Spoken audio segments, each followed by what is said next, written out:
საქართველოში პოლიტიკური სიტუაციის გაუარესების შესახებ ევროპარლამენტის მიერ მიღებული რეზოლუცია თბილისში პოლიტიკური შეფასებების თემა. მმართველი გუნდი რეზოლუციის შინაარსს მწვავე დაკრიტიკებს და აცხადებს, რომ მიღებულ დოკუმენტში ბევრი უზუსტობა, სიცრუე და ცილის წამებაა ასახული, რაც იმის გამოხატულებაა, რომ ევროკავშირში მძლავრია გარე გავლენები. განსხვავებულია ხელისუფლების ოპონენტების შეფასებები. მათი განცხადებით რეზოლუციამ კიდევ ერთხელ აჩვენა, რომ სახეზეა პოლიტიკურ კონსტიტუციური კრიზისი და ამ კრიზისის განსამუხტად საჭიროა ხელახალი არჩევნები. ევროპარლამენტმა გუშინ 400 ხმით დაამტკიცა 5 პოლიტიკური ჯგუფის მიერ ინიცირებული დოკუმენტი, რომლის მიხედვით ევროპარლამენტი საქართველოს ლეგიტიმურ პრეზიდენტად სალომე ზურაბიშვილს აღიარებს. გაკეთებულია მოწოდება ახალი არჩევნების ჩატარებისკენ. საუბარია სასაქციო პოლიტიკის გამკაცრებაზე, დეპუტატები კონკრეტული პირების დასანქცირებას ეთხოვენ. ზალაში რჩება ჰუმანიტარული საფუძვლით მიხეილ სააკაშვილის გათავისუფლების მოთხოვნაც. ამაზე მძიმე რეზოლუცია წარმოუდგენელია. ეხლა დარჩა ორი რამ ახსულება ბრიუსელში ამ ყველაფრის და ასევე გაგრძელება პროტესტების და კიდევ უფრო გაფართოება და გამძლავრება საქართველოში. ძალიან მნიშვნელოვანი გადაწყვეტილება, ძალიან დიდი ერთსულოვნება და ვფიქრობ, რომ ძალიან მნიშვნელოვანი წვლილი შეიტანა ამაში პირველ რიგში ქართული ხალხის ნებამ, ბოლო გამოკითხვებითაც დადასტურებულმა, რუსთაველის პროტესტსაც დანახულმა, რუსთაველის გამზირზეც დანახულმა პროტესტმა და ბევრი მიმუშავეთ ჩვენ ოპოზიციონერებმაც. ევროკავშირის რეზოლუცია არის ფუნდამენტურად ახალი ნაბიჯი, სადაც პირდაპირ არის არამხოლოდ არაღიარება, არამედ ის, რომ ძალაუფლება მიტაცებულია საქართველოში, არ არსებობს ქვეყანაში ხელისუფლება, რომელსაც აქვს ლეგიტიმაცია და მეორე, პარალელურად ლეგიტიმაცია ჯერჯერობით აქვს მხოლოდ და მხოლოდ სალომე ზურაბიშვილს და ამისთვის რა ნაბიჯების გადადგმას აპირებს ევროკავშირი, აი ეს არის აქ ჩამოთვლილი. სანქციები, სხვადასხვა დიპლომატიური მექანიზმების ჩართვა, რომ მოხდეს თვითმარქვია რეჟიმის იძულება, დაინიშნოს ახალი არჩევნები, განთავისუფლდეს პოლიტიკური პატიმრები. ყველა ის გადაწყვეტილება, რომელიც პოზიტიური იყო ამ ქვეყნისთვის, ევროპარლამენტის რეზოლუციებიდან გამომდინარეობდა და აი ეს გადაწყვეტილებას, რომელიც ივანიშვილმა გამოიწვია და ქართულმა ოცნებამ დაინიცირდა ევროპის პარლამენტში, ძალიან მძიმე საყურებელი და მოსასმენია ეს საქართველოს გამოცხადება, როგორც ფაქტიურად შეუმდგარ სახელმწიფოდ. ჯერ ყველაფერი დაკარგული არ არის, ეს რეზოლუცია საბოლოო დიაგნოზი არ არის ამ ქვეყნისთვის. ჩვენ თუ ახალ არჩევნებს ჩავატარებთ და ივანიშვილს მოვაშორებთ ხელისუფლებიდან, გავლენა აღარ ექნება და მიზეზი აღარ ექნება იმისა, რომ საქართველოს კიდევ უფრო ღრმად აღმოჩნდეს ევრაზიულ რაღაცა საშიშ ერთობაში ჩინეთთან და რუსეთთან. ქართული ოცნების განცხადება არავისთვის გასაკვირი არ არის, ვინაიდან ისინი უკვე წლებია ჩვენს დასავლელ პარტნიორებს მიმართავენ ისე, როგორც მიმართავენ ახლა და ისინი პარტნიორებად მხოლოდ რუსეთს თვლიან. შესაბამისად, ეს არ გაგვკვირვებია, ისინი არიან უბრალოდ შეშინებულები, ჩამოშლილები, აქედან გამომდინარე, მათ დემოკრატიულ სამყაროსთან არანაირი კონტაქტი არ სურს, რაზეც მათი განცხადებებიც მეტყველებს და ეს განცხადებაც ჩვენთვის არ ყოფილა ნამდვილად ახალი. მათ უბრალოდ გზა აღარ დარჩათ, ამიტომ გადაწყვიტეს, რომ დისკრედიტაციას მიჰყვნენ ბოლომდე ამ თემასთან დაკავშირებით. ევროპარლამენტის ეს კიდევ ერთი რეზოლუცია არის ცარიელი ქაღალდი, ცარიელი სიტყვები და მას არ აქვს არანაირი ფასი. თავად ევროკავშირში არ აქვს მას არანაირი ფასი, იმიტომ რომ არ არის სავალდებულო და ლოგიკურია ჩვენთვისაც ვერ ექნება დოკუმენტს, ისე დოკუმენტს ფასი, რომლისთვისაც თავად საქართველოს მოსახლეობის არჩევანს აქვს ჩალის ფასი. ამიტომ რა თქმა უნდა ჩვენ ამ დოკუმენტს სერიოზულად არ აღვიქვავთ. მით უმეტეს კიდევ ერთხელ რომ ამ დოკუმენტში არაერთი დეზინფორმაცია, ტყუილი, უსამართლო შეტევა საქართველოს ხელისუფლებასა და ზოგადად საქართველოზე. ჩვენ წინა რეზოლუციებში მაგალითად არაერთხელ გვახსოვს განცხადებები, რომელიც შემდგომ სტრასბურგის სასამართლომ პირდაპირ ფაქტობრივად ამხილა ტყუილში შესეხებოდა მიხეილ სააკაშვილის მაგალითად და ამაზე დადგა სტრასბურგის სასამართლოს გადაწყვეტილებები. ეს ეხებოდა მაგალითად ეგრეთ წოდებულ მედია მენეჯერ გვარამიას, რომელზეც ასევე დადგა შემდგომ სტრასბურგის სასამართლოს გადაწყვეტილებები. არაერთხელ თავად ევროკავშირის და ზოგადად ევროპის ინსტიტუტებმა თავადამხილეს ტყუილში. უნდათ რეზოლუციის მიღება და მიიღეს ფანტასმაგორია და ამასთან ერთად მიიღეს ისეთი დოკუმენტი, რომელიც ფაქტობრივად კრიმინალური სისტემის თანამზრახველად აქცევს თითოეულ მათგანს, ვინც ამ დოკუმენტს მხარი დაუჭირა. ვინაიდან მიხეილ სააკაშვილის გათავისუფლების მოთხოვნა, ეს არის თანამზრახველობა მისი იმ უმძიმესი დანაშაულების, რომელიც სააკაშვილსა და ნაციონალურ მოძრაობას აქვს ჩადენილი. ასე რომ თითოეული მათგანი სანამ აყვება აი ამ რაღაც პროვოკაციებს, კარგად უნდა გაათვისმობიეროს, ვის და რას უჭერს სინამდვილეში მხარს. წინა ხელისუფლების პოლიტიკური თანამდებობის პირების საქმიანობის შემსწავლელი დროებითი საგამოძიებო კომისია მორიგ შეხვედრას სავარაუდოდ ორშაბათს გამართავს. კომისიის წევრები აცხადებენ, რომ შეხვედრის ნაწილი საორგანიზაციო საკითხებს დაეთმობა. გუშინდელ სხდომაზე კომისიის თავმჯდომარე თია წულუკიანი, კომისიის მდივნად კი სოზარ სუბარი აირჩიეს. განისაზღვრა ის მიმართულებებიც, რაზეც პირველი 3 თვის განმავლობაში იმუშავებენ. საგამოძიებო კომისიის წევრები აცხადებენ, რომ მნიშვნელოვანია გამოკვლეული იყოს ის გარემოებები, რაც მათი თქმით დაკავშირებულია რუსეთ-საქართველოს ომთან და ასევე სხვა საკითხებთან.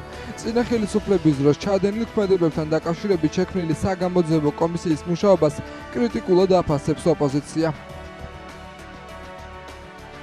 საქმეში უცხადებული რამდენიმე დიდი ცინიზმი და იმაში რომ თეა წულუკიანი დაჯდა ტროიკის ხელმძღვანელად და ეხლა დაასახურეთ არადასახურეთი ხალხის საკითხი უნდა გაარკვიოს საქართველოს პარლამენტში.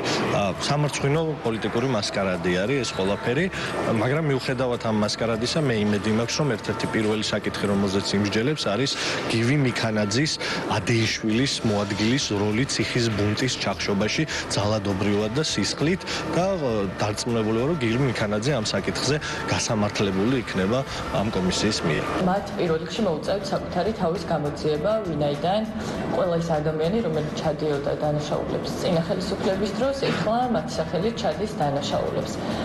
ქართულმა საზოგადოებამ ძალიან კარგად იცის, ვის მიუძღვის ბრალი ქვეყანაში ყველა დანაშაულზე, რომელიც მიმდინარეობს. ეს არის პირველ რიგში ქართული სახელმწიფოებრიობის და დემოკრატიისთვის საფრთხის შექმნა და ევროინტეგრაციის ჩამოშლა. შესაბამისად, მათი მხრიდან უბრალოდ სასაცილოა რაიმე ტიპის გამოძიებაზე საუბარი. საგამოძიებო კომისიის მიზანი გახლავთ ის, რომ ერთხელ და სამუდამოდ სამართლებრივად პირველ რიგში დაესვას წერტილი კოლექტიური ნაცმოძრაობის არსებობას, როგორც დამნაშავე რეჟიმის. და მე დარწმუნებული ვარ, რომ მტკიცებულებები იქნება იმაზე მეტი, ვიდრე არის საკმარისი გადაწყვეტილების მიღების შესაბამისი უწყებების მხრიდან. ასევე გარწმუნებთ იმაში, რომ ამ კომისიის პროცესიც კი იქნება ძალიან მნიშვნელოვანი საზოგადოებისთვის და ბევრ რამეს საზოგადოება პროცესის, ანუ სხდომების მიმდინარეობის დროსაც შეიტყობს თუ რა ძალასთან ქონია საქმე საქართველოს. ფაქტობრივად ჯერ კომისიას არ დაუწყე აქტიური მუშაობა და უკვე რადიკალური ოპოზიცია, ანუ კოლექტიური ნაციონალური მოძრაობა აღიარებით ჩვენებას იძლევიან, რომ ისინი ნამდვილად არიან დამნაშავეები, მათ შორის დამნაშავეები საქართველოსა და საქართველოს მოქალაქეების წინაშე. სხვა შემთხვევაში, რა თქმა უნდა, მათი პირდაპირ ინტერესი უნდა იყოს, რომ აქტიური მონაწილეობა მიიღონ კომისიის მუშაობის პროცესში და ყველა კითხვას გასცენ პასუხი. შესაბამისად, ვინც თავიდანვე ემალება კითხვებს, ის ემალება მარსაჯულებას და მე ვფიქრობ, ამ კომისიის მუშაობაში კიდევ უფრო ბევრი საინტერესო საკითხი გახდება ცნობილი. USAID-ის შემდეგ ნედი, ამერიკის შეერთებული შტატების პრეზიდენტის ადმინისტრაციამ დემოკრატიის ეროვნულ ფონდს დაფინანსება შეუჩერა. ნედსა და მის ფილიალებს 2025 წლისთვის 315 მილიონი დოლარი ჰქონდათ გამოყოფილი. რაც შეეხება USAID-ს, ამერიკაში წარმოდგენილთა პალატაში დებატები გაიმართა. როცა ვსაუბრობთ NEDS-ზე, USAID-ის პროგრამების დროებით შეჩერებაზე, რევიზია ხდება. მუშაობა უნდა იყოს თანახვედრაშიო ამერიკის საგარეო პოლიტიკასთან და პირდაპირ ნომერ პირველ მაგალითად არის მოყვანილი, რომ ხელისუფლებები და სახელმწიფოები, რომლებიც ეხმარებიან ჩინეთს საკუთარი გავლენის გაზრდაში, მათი დაფინანსება USAID-დან არ უნდა მოხდეს. ასობით მილიონს USAID-დან იღებდა ქართული ოცნების რეჟიმი სხვადასხვა ცრუ რეფორმების, ყალბი რეფორმების ვითომ და გასახორცელებად. ვერცერთ კაპიკს ვეღარ მიიღებს. რაც შეეხება სამოქალაქო სექტორს და დემოკრატიისთვის ბრძოლას მერწმუნეთ, აქ ყველაფერი კარგად იქნება და ეგ დეზინფორმაციაც ისე აფეთქდება თქვენ ხელში, როგორც ძალიან ბევრი სხვა. ნედისთვის ცალკე არ შეუჩერებია, ნედი ფინანსდება USAID-დან. რას ამბობ შეხედეთ ტრამპი USAID-ზე, რომ ის პროექტები, რომელსაც USAID აფინანსებდა და რომელსაც ჩემი აზრით საკმაოდ ობიექტურად ის თulis რომ იყო ვულკიზმიდან გამომდინარე, ძალიან იდეოლოგიზირებული და არ იყო USAID-ის ცენტრალური მისიის ნაწილი. ცენტრალური მისია USAID-ის არის ამერიკის შეერთებული შტატების საგარეო პოლიტიკის მხარდაჭერა და ამ პოლიტიკის გატარებისთვის ხელის შეწყობა. ეხლა დახსოვა საკითხი ესე, რომ კონსერვატიული ადმინისტრაციის პირობებში შეერთებული შტატების ინტერესებია ისე ვულკიზმიდან გამომდინარე საკითხების დაფინანსება თუ არა. არავითარ კავშირი არ აქვს საქართველოსთან ამას.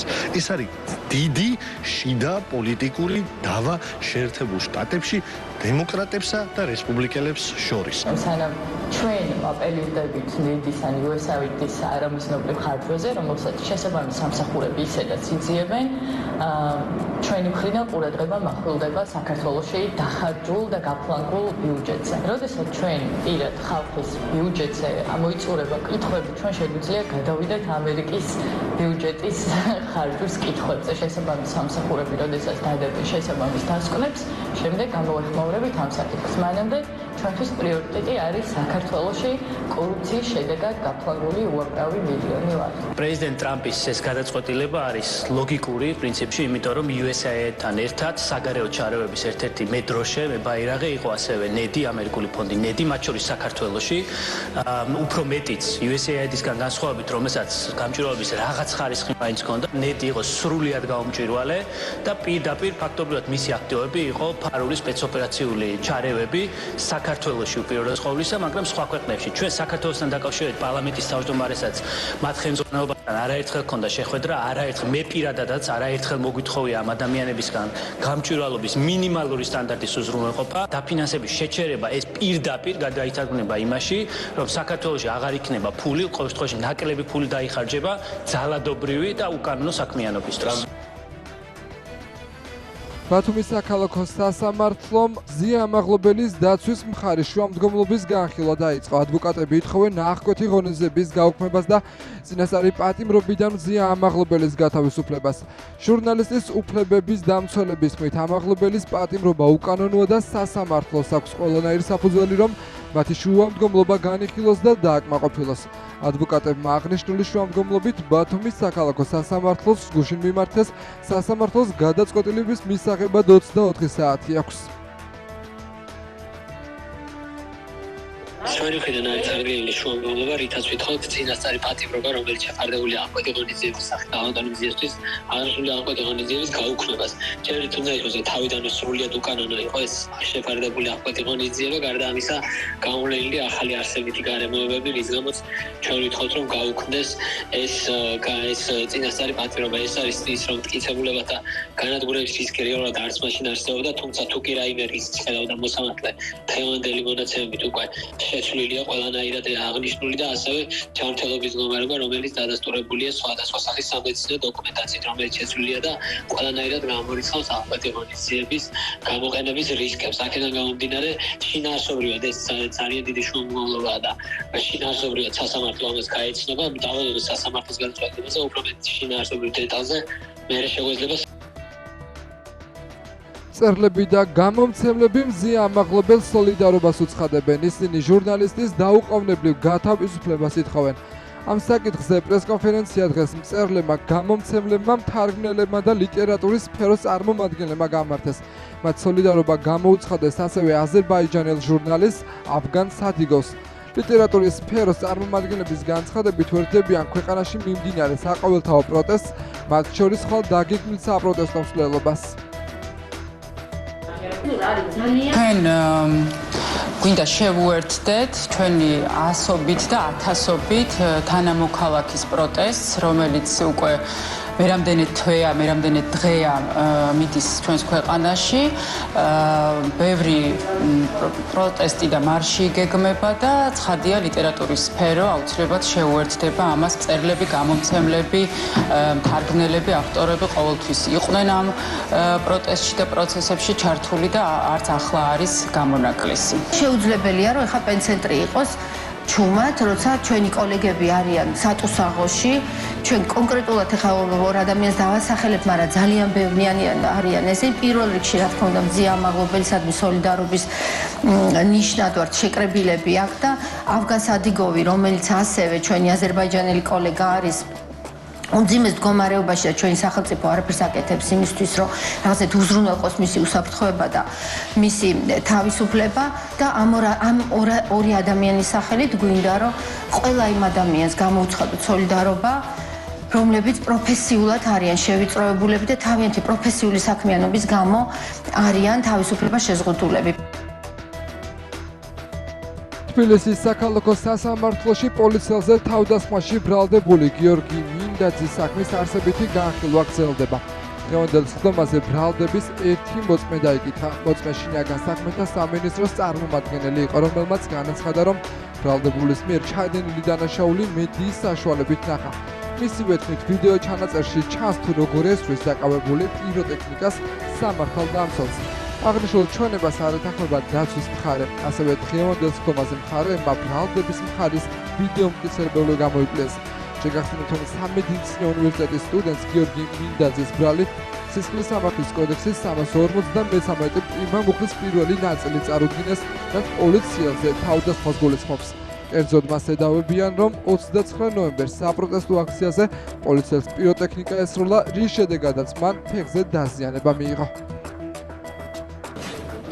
ვიდგა პოლიციელი და რა როგორ ეთქვა დაწერილიც კი ნორმალურად რაც ახსნილი იყო ისიც რომ ვერ ჩამოახალიფა. ამაში მე ვერაფერი ვერ დავინახე გიორგის დანაშაული, ვერც გიორგის გასროლი ფერვერკი დავინახე, ვერ სრული კადრი ვერ დავინახე ვერაფერი. თუ დასაჯელია დაისაჯოს, თუ დააშავა დასაჯონ, მაგრამ აბსურდის გულისთვის დაჟა უფლის წინაშე დიდი საწოდაო. გამოვიკლეთ ვიდეო ჩანაწერი, სადაც ნათლად ჩანს თავად ბრალდებულის როგორ ისვრის პიროტექნიკას და ნათლად ჩანს ის, რომ როგორ ხდება იგი პოლიციის თანაშაობაში. შესაბამისად, უკვე დღევანდელ წესზე დავწუნეთ ჩვენ, რომ გიორგი მინდაძის მიერ არის სავალალო ჩადენილი მოცემული დანაშაული ქმედება და ბრალდების მხარე ამას დაადასტურებს პროცესის განმავლობაში. ეს ორივე ვიდეო არის ერთ ფეიქ-ვიდეოს გადაღებული. ერთი ვიდეო არის, რაც მხოლოდ გიორგი მინდაძე ჩანს როგორ ისვრის ფეერვერკს, მეორე ვიდეო არის ესეთი. გიორგი მინდაძე ისვრის ფეერვერკს, კადრი გადადის ეგრევე სპეცსაზღვრების მიმართულებით და ჩანს თუ როგორ ფეთქდება იქ ფეერვერკი და როგორ ხდება სპეცსაზღვრები. პრეზიდენტი საქართველოში სომხეთის ელჩს შეხვდა. გაცნობით შეხვედრაზე ორ ქვეყანას შორის არსებულ მტკიცე მეგობრულ ურთიერთობებსა და პარტნიორობის გაღრმავების სამომავლო პერსპექტივაზე ისაუბრეს. მხარეებმა განიხილეს სომხეთსა და საქართველოში მიმდინარე პოლიტიკური მოვლენები და ხაზი გაუსვეს რეგიონში მშვიდობისა და სტაბილურობის მნიშვნელობას. სომხეთის ელჩმა მიხეილ ყაველაშვილს საქმიანობაში წარმატება უსურვა.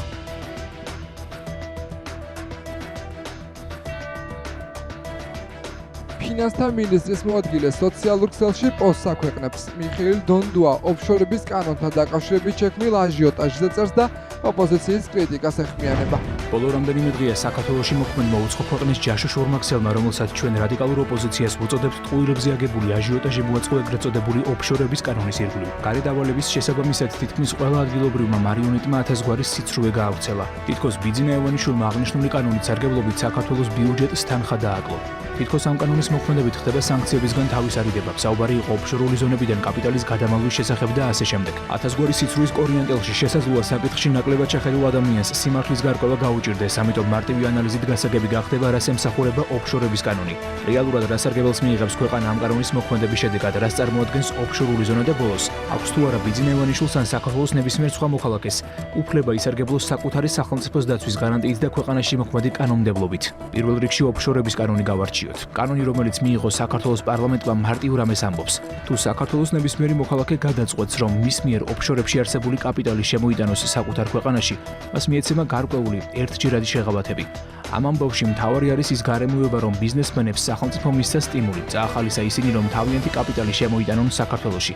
აქ განახორციელონ ბიზნეს აქტივობა, რაც ერთ მნიშვნელოვნად ქვეყნის ეკონომიკის ზრდისთვის არის უმნიშვნელოვანესი ფაქტორი. მათემატიკურად რომ დავთვალოთ, ის ერთჯერადი შეღავათი, რომელსაც კანონი უწესებს მოქალაქეს ოფშორებიდან საქართველოში, კაპიტალის გადმოტანის შემთხვევაში, რაც პრინციპში არათუ შეღავათად, არამედ სტიმულად, წახალისებად უნდა განვიხილოთ. საერთოდ არაფერია იმ მისდომესთან შედარებით რა სარგებელსაც მიიღებს ქვეყნის ეკონომიკა მომდევნო წლების განმავლობაში. ამ მარტივი ანალიზის მიღმა კანონის შესახებ არსებობს საერთაშორისო ავტორიტეტული ორგანიზაცია მანივალის დასკვნა. ევროპის საბჭოს ფულის გათეთრებისა და ტერორიზმის დაფინანსების წინააღმდეგ მიმართულ ღონისძიებათა შემფასებელ რჩეულ ექსპერტთა კომიტეტმა ძირფესვიანად შეისწავლა ოფშორების კანონი და საქართველოში გამოაგზავნა წერილი, სადაც შავი თეთრზე წერია, რომ კანონის სრულად არის შესაბამისობაში საერთაშორისო სამართალთან და მათ არანაირი შენიშვნა ან განსხვავებული მოსაზრება არ გააჩნიათ. გამოდის, რომ საქართველოს პარლამენტის მიერ მიღებული კანონი თანხმადრაშია როგორც საერთაშორისო სტანდარტებთან, ასევე ის სტიმულს აძლევს ბიზნესს, რომ ქვეყანაში დამატებითი კაპიტალი შემოვიდეს და ეკონომიკის განვითარებას დაეხმაროს. კიდევ უფრო მარტივად რომ ვთქვათ, რომ არ ამოქმედებული იყო კანონი და კონკრეტულად X კაპიტალი ქვეყნის გარეთ დარჩენილიყო, ამით ქვეყანას რამე მოემატებოდა, ცხადია არაფერი. ამიტომ კანონის ავკარგიანობაზე მხოლოდ ან უვიცი ან მიზანმიმართული მავნებელი თუ ილაპარაკებს. ახლა უკვე ოფშორული ზონის არსებით განხილვაზე გადავიდეთ. თავის დროზე ოფშორული ზონა ბიზნესმენებისთვის ბიზნესის წარმოების გასამარტივებლად შეიქმნა და ამ კომფორტით მსოფლიოს ყველა წამყვანი ბიზნესმენი სარგებლობდა და სარგებლობს. ოფშორული ზონა მოქნილია, მარტივია ნებისმიერი ტრანზაქცია თუ ქმედება. გამარტივებულია ყველა პროცედურა და დაცლილია ბიუროკრატიისგან და ზედმეტი ოპერაციებისგან. ეს იყო სწორედ ოფშორული ზონის იდეა, რომ სიმარტივის და კომფორტული გარემოს გამო სწორედ ამ ზონაში აკუმულირებულიყო სოფლიოს სხვადასხვა ქვეყნის ფიზიკური პირებისა თუ კომპანიების კაპიტალი. თუმცა ბოლო რამდენიმე წლის განმავლობაში სიტუაცია რადიკალურად შეიცვალა. მათ შემდეგ, რაც მსოფლიოში ღიად დაიწყო საუბარი deep state-ზე, ოლიგარქიულ ოჯახებსა და მათ კონტროლ ქვეშ არსებულ უზარმაზარ კაპიტალზე, მას შემდეგ, რაც საზოგადოებისათვის ცნობილი გახდა ისეთი გიგანტური კომპანიების რეალური არსი, როგორებიცაა BlackRock, Vanguard და ასე შემდეგ, რომლებიც მსოფლიო კაპიტალის უდიდეს ნაწილს აკონტროლებენ, ხოლო კომპანიებს თავის მხრივ ოლიგარქიული ოჯახები ფლობენ საბოლოოდ დაიმსხვრა მითი ოფშორული ზონის უსაფრთხოებასა და საიმედოობაზე. გაირკვა, რომ ოფშორებზე სრული კონტროლი ადამიანთა კონკრეტულ ჯგუფს ჰქონდა, რასაც ჩვენ დღეს deep states, იგივე გლობალური ომის პარტიას ვუწოდებთ. ამ ფონზე კიდევ უფრო ლოგიკური და ეროვნული საქმე იყო საქართველოს პარლამენტის მიერ ოფშორების კანონის მიღება, რამე თუ ნებისმიერ დაინტერესებულ ბიზნესმენს საშუალება ჰქონოდა საქართველოში არსებული სტაბილური და საიმედო მდგომარეობით ესარგებლა. კაპიტალი საქართველოში გადმოიტანა და დაეზღვია ყველა ის რისკი, რაც ზემოთ არის ახსნილი. სიცრუის კორიანტელში კიდევ ერთი რბილად რომ ვთქვათ, სასაცილო პრეტენზია საქართველოში მოქმედ ჯაშუშურ ქსელს. თურმე როგორ გაბედა და ისარგებლა ბიძინა ივანიშვილმა მოქმედი კანონით და რომ ამ გზით ის სანქციებისგან თავის არიდებას ცდილობს. მივყვეთ ლოგიკურად, თუ კანონი მართებულია, თუ ის საერთაშორისო საზოგადოების მიერ მოწონებული და აღიარებულია, რატომ არ აქვს უფლება ბიძინა ივანიშვილს რომ ამ კანონით ისარგებლოს? რა არის ცუდი იმაში, თუ ბიძინა ივანიშვილი საქართველოში გადმოიტანს კაპიტალს, საიდანაც 1 ცენტიც კი საქართველოში არ უშოვია და ჩვენი ქვეყნის ეკონომიკის გაძლიერებას მოიხმარს. კიდევ ერთხელ უნდა დავსვათ მარტივი კითხვა. თუ ბიძინა ივანიშვილის კაპიტალი ან ნებისმიერი სხვა ბიზნესმენის კაპიტალი საქართველოში არ შემოვა და ოფშორულ ზონაში დარჩება, ამით ქვეყანა რაიმე სარგებელს მიიღებს? ამით ქართულ ეკონომიკას რამე შეემატება? ცხადია არაფერი. მარტივი ჭეშმარიტებაა, თუ მოქმედი კანონი, მათ შორის საერთაშორისო ავტორიტეტული ორგანიზაციების მიერ არის პოზიტიურად და სამართლებრივად გამართულად შეფასებული, საქართველოს ნებისმიერ მოქალაქეს შეუძლია ამ კანონის გამოყენება. მით უფრო რომ საუბარია მარტივ რამეზე, ქვეყნის ფარგლებს გარეთ არსებული კაპიტალის საქართველოში გადმოტანასა და ამით ქართული ეკონომიკის სტიმულირებაზე. ასევე მარტივი პასუხი დემაგოგიაზე, რომ თითქოს ბიძინა ივანიშვილმა კანონის საკუთარ თავზე მოირგო და ეს კანონი მისი ინსპირირებული იყო. ჯერ ერთი, ბიძინა ივანიშვილმა ამ ქვეყანაში ბევრი რამ შეცვალა სასიკეთოდ. მიტაცებული საქართველო გამოსტაცა ხელიდან აგენტურას და ქვეყანა შეუქცევადი დემოკრატიის გზაზე დააყენა. და რას ხედავთ იმაში ცუდს, თუ ეს კანონი მისი იდეა იყო? და რას ხედავთ ცუდს იმაში, რომ ამ გამართული კანონით მან ისარგებლა ან მომავალში ისარგებლოს? სად არის აქ აჟიოტაჟის საფუძველი? კანონი, რომელიც გამართული და სამართლებრივად სწორია, ერთნაირად მოემსახურება საქართველოს თითოეულ მოქალაქეს. გასარჩევი ის კი არ უნდა იყოს, ვინ დააინიცირა თუ მოიფიქრა კანონი. გასარჩევი უნდა იყოს ის, ემსახურება თუ არა კანონი ქვეყნის და მოქალაქეების ინტერესებს და ამაში კითხვის ნიშნები ნამდვილად არ არსებობს. და ბოლოს, რაც შეეხება სანქციებს და მისგან თავის არიდებას. დღეს პატარა ბავშვმაც კი იცის, რომ ბიძინა ივანიშვილი სრულიად უსამართლოდ კონკრეტული ძალების დავალებით მხოლოდ იმიტომ დაასანქცირეს, რომ უარი თქვა საქართველოში მეორე ფრონტის გახსნასა და ომის გაჩაღებაზე. უარი თქვა ანტიქართული ნაბიჯების გადადგმაზე, იცავს ქვეყნის სუვერენიტეტს და მშვიდობას საქართველოში. სწორედ ამიტომ ბიძინა ივანიშვილს აქვს სრული უფლება, რომ გამოიყენოს ყველა კანონიერი მეთოდი. დაიცვა საკუთარი თავი, ოჯახი და საკუთარი კაპიტალი ამ უკანონო სანქციებისგან. სახელმწიფოს არსიც ხომ სწორედ ეს არის, ნებისმიერი კანონიერი გზით დაიცვას საკუთარი მოქალაქე მასზე განხორციელებული ნებისმიერი გარე ზემოქმედებისგან. მით უმეტეს მაშინ, როდესაც ეს ზემოქმედება არის უსამართლო და უკანონო. აქედან გამომდინარე, ბიძინა ივანიშვილს ისევე როგორც საქართველოს ნებისმიერ მოქალაქეს აქვს სრული უფლება გამოიყენოს სახელმწიფოს მიერ საკუთარი მოქალაქის დაცვისთვის შექმნილი ნებისმიერი კანონიერი გზა, მით უმეტეს თუ ამ ნაბიჯს ქვეყნის ქვეყნისთვის მოაქვს მხოლოდ სარგებელი და არანაირი უკუეფექტი ბუნებაში არ არსებობს. სამართლიანი სახელმწიფოს უმთავრესი პრინციპი შემდეგია: ნებისმიერი კანონი, მათ შორის ეს კონკრეტული ოფშორების კანონი მიღებულია იმისთვის, რომ ის მოემსახუროს საქართველოს მოქალაქის და ქვეყნის კეთილდღეობას. ხოლო ამ გარემოების საპირისპიროდ წარმოჩინება თითქოს სამართლებრივად გამართული კანონით სარგებლობა არის რაიმე სახის უკანონობა, ჯაშუშური ქსელის ცნობილი ხელწერაა. სხვათა შორის ატეხილი აჟიოტაჟი სრულად ჯდება ბოლო პერიოდში მსოფლიოსთვის თავს მოხმაული ფსევდოლიბერალური იდეოლოგიის მთავარ ფაბულაში, სადაც სიმართლე არის სიცრუე, კანონიერება არის უკანონობა, შენება არის ნგრევა და სიკეთი არის ბოროტება. ამ მხრივ ხელის გულზე დებს, რომ სრულ აჟიოტაჟის შემქმნელები Deep State-ის კონკრეტულ დავალებებს ასრულებენ. Post-scriptum, რაც შეეხება საკითხს თუ როდი შემოიტანა ბიძინა ევანიშვილმა საქართველოში ხელოვნების ნიმუშები, ან შემოიტანა თუ არა ის საერთოდ. მოხდა ის უკრაინაში ომის დაწყებამდე, დაწყების შემდეგ გასულ იანვარში თუ საერთოდ არ მომხდარა. თავი კულტურულ ადამიანად მიმაჩნია და ამ საკითხის გარკვევა პირველ რიგში საკუთარ თავს ვერ ვაკადრე. ცხადია, მე შემეძლო ამ ამბის მოკითხვა და გარკვევა მათ შორის საერთო ადამიანების საშუალებით, მაგრამ დიდ უკულტურობად მიმაჩნია ჩავერიო სხვა ადამიანის პირად ცხოვრებაში და მის საქმიანობაში. ეს არც ჩემი და არც არავის საქმე არ არის.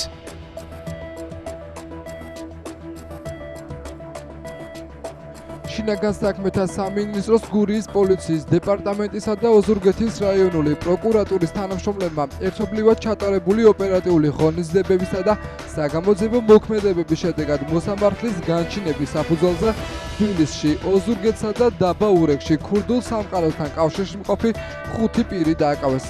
ინფორმაციას შინაგან საქმეთა სამინისტრო ავრცელებს. ქურდული სამყაროს წევრობის ფაქტზე დაკავებულები არიან 1991 წელს დაბადებული გხ მეტსახელად ხოშტო და წარსულში მრავალჯერ დასამართლები 1991 წელს დაბადებული ებ მეტსახელად ედო.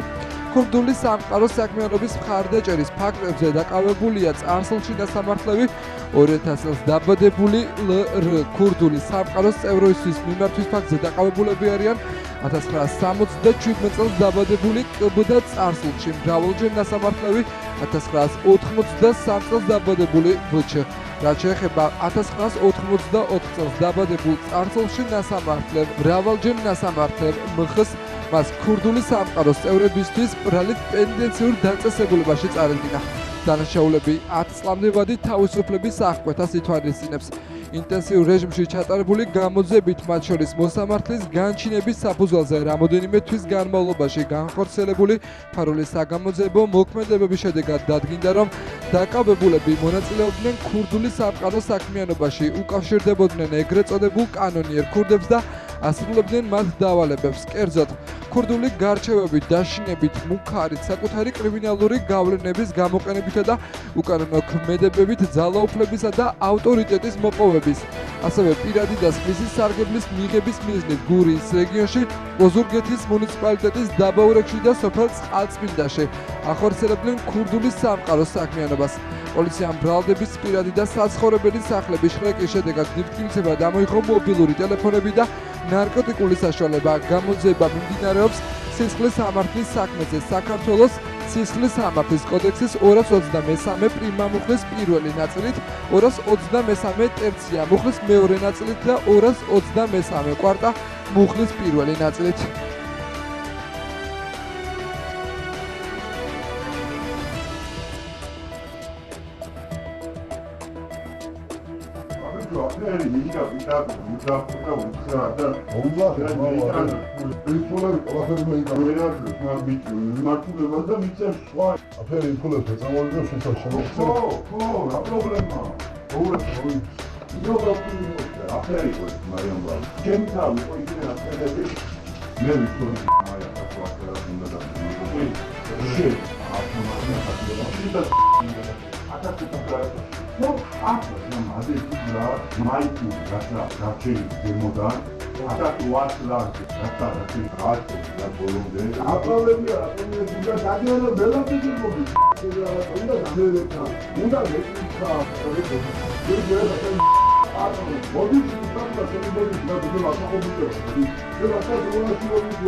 ესე იგი 11 თვე ქონდა მაგას გადასახდელი. მაგას აქ ვიდეოს გარდინები 30. ელიტა ნახევრამდე მაინც აკარიფია რა. ელიტას მასა ხوار გადავახტიე. მაგას მე ველაპარაკე და შეგიძლიათ რო გადაიხადონეთი. მე იმას ვიზამ მაგას. კაფე გადაიხდია, შენ დაანებე თავია. უპასუხი, ეგრე და უცხარი ედო დაგირეკავს და ედო დაგარიცხავ და თან დარიცხავ. ხომ არ ვეთქვი რომ ფული აღარ მეიტანა და კამპეინი დამიტრიო, რაზე ვეთქვი, ის მეიტანოს და ის მეიტა. ხოსტოს ეუნება. იგივე თქვენო. ჩვენზე რა ორივე გურდებიო გიბარებები. კაროჩეო. ოდა იგივე რა ქვია, არ გადადიხართ და მე ვარ ვაჩეო და მე გადაგიყვანთო. იგე? ხო რა უჩიო ჩვენო ვიჯო, შენი გადაზაყვანი გადმაზაყვანი მე ერთია და მე მეორე რასიო, გურდები გიმანებო და შენ ასამბობ. მემალებითო ვიჯო, ვივართ მაგას ამბობო. რაო ვიჯო, რა გიხარ ჯეირანაზე მაქვს ფული ჩასარით. შენ ვიჯო ურტოლის მნიშვნელობა უწევდე. ურტოლის მნიშვნელობა ესე გესმის კი? ჩალიჩო ძმა და 6 საათი მოგიტანებენ და დაგირი. ადას არის კი მაქვს ჯეირანაზე. სადაგდი ხარ ვიჯო?